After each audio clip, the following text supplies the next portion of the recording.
Praise the Lord दोस्तों, जैसे हमने कल सुना कि दुनिया थर्ड वर्ल्ड वार की ओर बढ़ रही है और लड़ाइयों की चर्चा सारी दुनिया में हो रही है।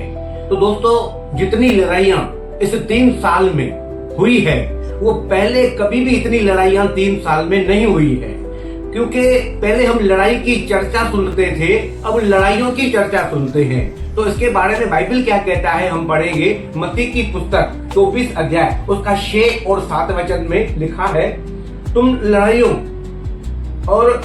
की चर्चा सुनोगे तो घबरा न जाना, क्योंकि इनका होना अवश्य है, परंतु उस समय अंत न होगा, क्योंकि जाति पर जाति और राज्य पर राजा चढ़ाई करेंगे और जगह जगह अकाल पड़ेंगे और भूकंप होंगे। तो दोस्तों, ये लड़ाई और लड़ाइयों की चर्चा हम सुनेंगे, तब तुम घबरा न जाना, उस वक्त अंत न होगा, क्योंकि ये आरंभ है, ये जरूरी है, अवश्य है इनका होना। अब ये होना अवश्य क्यों है? क्योंकि जब ये लड़ाइयां लगेगी तभी तो 10 राज्य का समय आएगा, जो दानियल की पुस्तक में दानियल ने दर्शन में देखा था। 7 अध्याय में लिखा है कि एक जंतु को मैंने देखा जिसको 10 सिंग थे, और यही बात प्रकाशित वाक्य 13 अध्याय में भी लिखा है। तो वो 10 सिंग वाला जो जंतु आएगा, 10 सिंग का मतलब है 10 राजा जो दुनिया पर शासन करेंगे, राज्य करेंगे। और इन 10 राजाओं को नियुक्त होने के बाद इन्हीं के बीच में एक और राजा निकलेगा जो न्यू वर्ल्ड आर्डर को लेके आएगा। न्यू वर्ल्ड आर्डर का मतलब है एक ही राजा, एक ही दुनिया, एक ही लैंग्वेज, एक ही धर्म और एक ही करेंसी।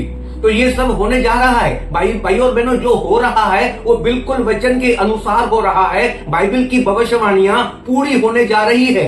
लेकिन एक बात मैं और जोड़ूंगा कि जैसे हम लड़ाइयों की चर्चा सुन रहे हैं और लड़ाइयां हो रही है, तो लड़ाइयों के बढ़ने से एक नुकसान और होगा, जो दुनिया में तमाम देशों में जीडीपी डाउन हो जाएगी, ग्रोथ डाउन हो जाएगा, इन्फ्लेशन हाई पर चला जाएगा, महंगाई दर बढ़ती जाएगी। तो मैं आप भाइयों से बहनों से नम्र विनती करता हूं कि जो आपके घर में, मेरे घर में कमाई आती है, कम से कम उसका 10वां अंश हम लेकर अलग रखें, ताकि ऐसे दिनों में हमें मदद मिलेगी, काम आएगी।